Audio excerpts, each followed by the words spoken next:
Madam President. Last week, a Tennessee director of schools named Russell sent me an email about a problem he's having with some of his students. The so-called devious lick TikTok trend caught on in his district, and it is more than just a viral gag. The idea behind this devious lick TikTok trend is to destroy school property and document it on TikTok so that all the world can see. The more violent, the better.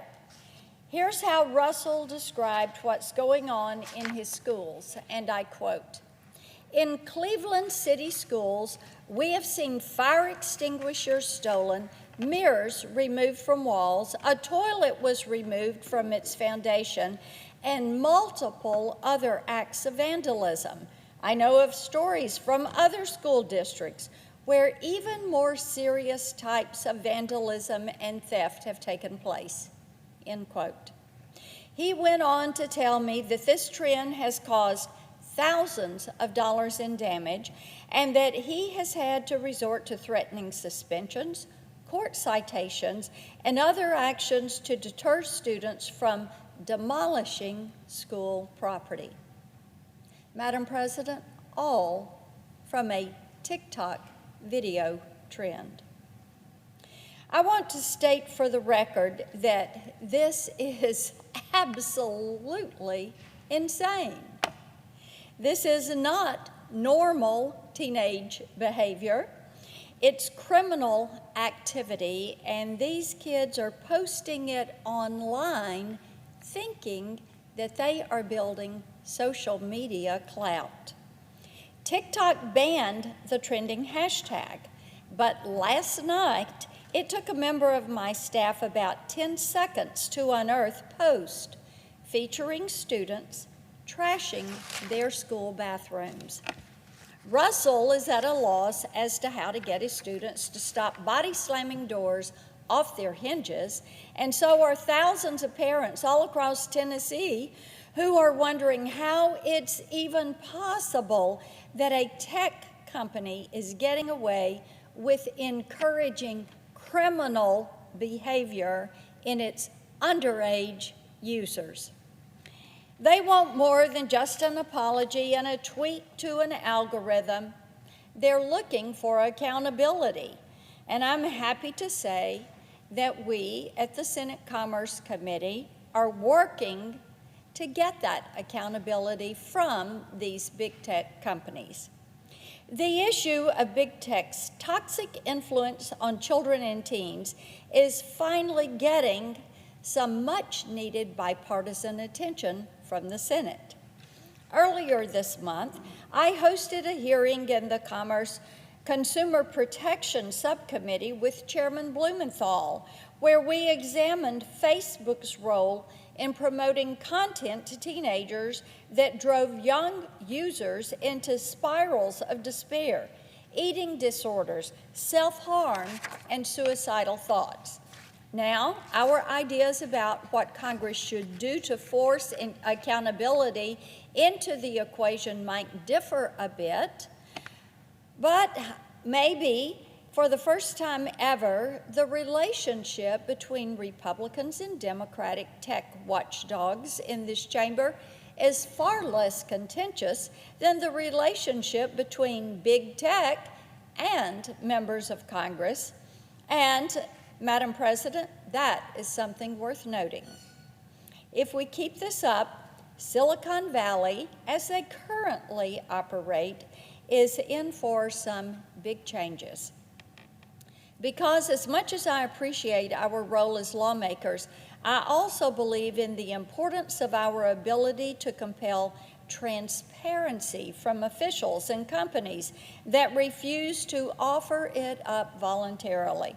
Sunlight is often a better disinfectant than legislation. Fortunately, at least some players in tech are reading the writing on the wall. Tomorrow, representatives from YouTube, Snapchat, and TikTok will testify before the Consumer Protection Subcommittee regarding safety protocols they've inserted between underage users and the seediest corners of the internet. Yes, I did say underage users. I want to thank them in advance for agreeing to appear because we're not going to take it easy on them. They should not expect a comfortable day. We have evidence that these platforms have endangered children and teens while collecting, yes, collecting their personal data and leveraging it through the advertising side of their businesses. The danger is real. As we were preparing for the hearing, my staff hopped on YouTube and searched for how to slit your wrist. And the videos YouTube spit out, well, let's just say that any questions about how to do such a thing were answered in full, unfortunately. Earlier this year, a 9-year-old boy in Memphis died trying to participate in a TikTok strangulation challenge that had gone viral. And we know for a fact that child predators use Snapchat to troll for victims. This spring, law enforcement arrested a 48-year-old man for statutory rape after they caught him with a 16-year-old girl. Where did he meet her? On Snapchat. We also have serious questions about data collection and disclosure policies and whether or not the market research tactics that are used by YouTube, Snapchat, and TikTok are as invasive and dangerous as the ones that we now know Facebook uses. As the saying goes, if the service is free, you are the product. And if we let them, tech companies will continue grooming our kids into accepting status as commodities and being their product, regardless of who it hurts. Big tech's relationship with children is a problem, but we also need adult tech enthusiasts to care about their own entanglements with these companies. We need everyone to care about how their own virtual you is harvested and sold to the highest bidder.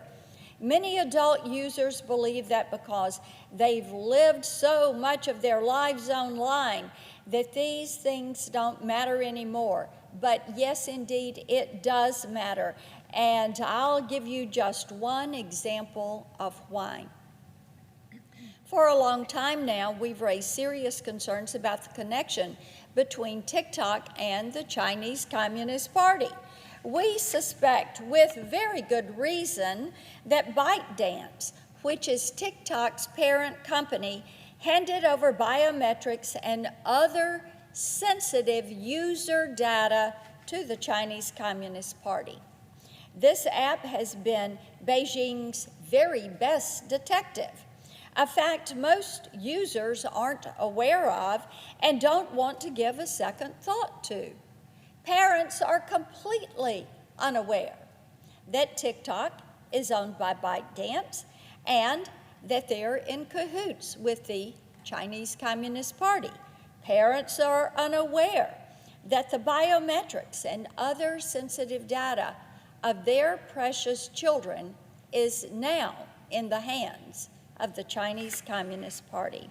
Madam President, we just cannot afford to continue this. This one app on its own is a master class on artificial intelligence, machine learning, and facial recognition technology, and our most dangerous competitor is using it to corner the market on the world's most valuable commodity, the virtual you. It's all part of Beijing's grand strategy to gain control over strategically important sectors of the global economy. Yes, indeed, they intend to be globally dominant by the time we get to the midpoint of the century. And, yes, indeed, they are an adversary. We see them carrying out more of this agenda via the Belt and Road Initiative programs, and they're doing it online by training us to consume content that is so twisted it drives young users to violence and to self-destructive behavior. Interconnectivity has benefits and consequences. And, Madam President, it is an urgent need to take action against the consequences. We know from previous investigations that digital content is a weapon. It can damage self-esteem, destroy relationships, and tip the balance of global power in the wrong direction. I hear from Tennesseans like Russell regularly. They will say, "We saw this coming a mile away. We have watched this become a snowball rolling toward us." They're appreciative that Congress has finally caught up to them, parents and teachers who are watching what is happening on social media. And they're ready for us to pull all those big tech skeletons out of the closet and put them on display. I will say this: these teachers and parents are not people that are anti-innovation. They don't want to get in the way of private companies offering exciting new products. They appreciate interconnectivity and they appreciate technology. But what they won't do is tolerate these companies, tolerate them trolling the data of our children, selling it as a product, and then turning around and weaponizing the content against us, the American people. Big tech needs to understand that we're not going to hold back, and it would be in their best interest to work with us on the issues of online privacy, children's online privacy, data security, and making the virtual space a safe space. Thank you, Madam President. I yield the